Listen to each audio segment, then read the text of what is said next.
Mahkamah Konstitusi memutuskan mengubah ambang batas pencalonan kepala daerah melalui putusan nomor 60/PUU 22/2024 yang dimohonkan oleh Partai Buruh dan Gelora, di mana partai atau gabungan parpol peserta pemilu bisa mengajukan calon kepala daerah meski tidak punya kursi DPRD. Putusan ini dibacakan oleh Ketua MK Soehartoyo dalam sidang di Gedung MK Jakarta Pusat pada Selasa 20 Agustus 2024.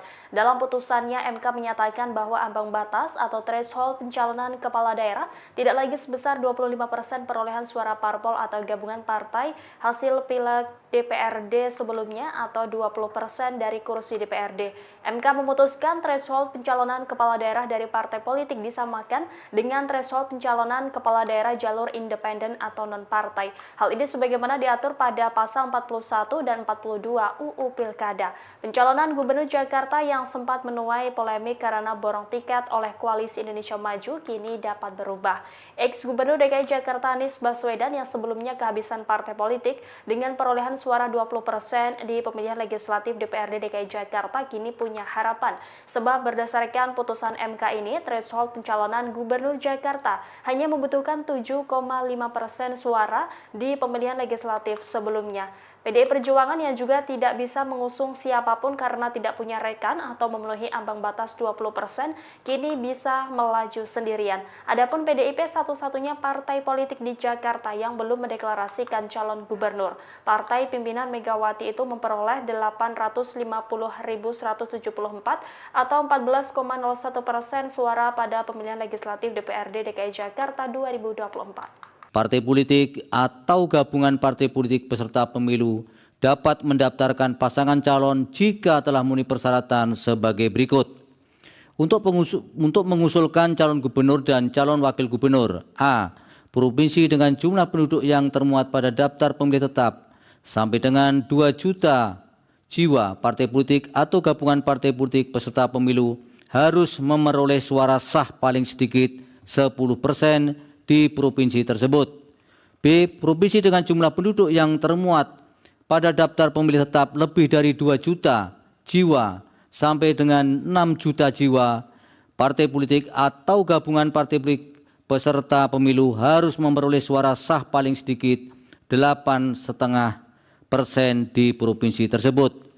C. Provinsi dengan jumlah penduduk yang termuat pada daftar pemilih tetap lebih dari 6 juta jiwa sampai dengan 12 juta jiwa. Partai politik atau gabungan partai politik peserta pemilu harus memperoleh suara sah paling sedikit 7,5% di provinsi tersebut. D. Provinsi dengan jumlah penduduk yang termuat pada daftar pemilih tetap lebih dari 12 juta jiwa. Partai politik atau gabungan partai politik peserta pemilu harus memperoleh suara sah paling sedikit 6,5% di provinsi tersebut. Untuk mengusulkan calon bupati dan calon wakil bupati serta calon wali kota dan calon wali kota: A.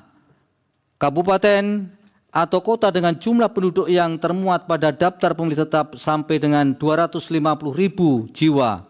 Partai politik atau gabungan partai politik peserta pemilu harus memperoleh suara sah paling sedikit 10% di kabupaten atau kota tersebut. B. Kabupaten atau kota dengan jumlah penduduk yang termuat pada daftar pemilih tetap lebih dari 250.000 jiwa. Diulang, dari 250.000 sampai dengan 500.000 jiwa. Partai politik atau gabungan partai politik peserta pemilu harus memperoleh suara sah paling sedikit 8,5% di kabupaten atau kota tersebut. C. Kabupaten atau kota dengan jumlah penduduk yang termuat pada daftar pemilih tetap lebih dari 500.000 sampai dengan 1 juta jiwa. Partai politik atau gabungan partai politik peserta pemilu harus memperoleh suara sah paling sedikit 7,5% di kabupaten atau kota tersebut. D. Kabupaten atau kota dengan jumlah penduduk yang termuat pada daftar pemilih tetap lebih dari 1 juta jiwa. Partai politik atau gabungan Download Tribun X sekarang, menghadirkan lokal menjadi Indonesia.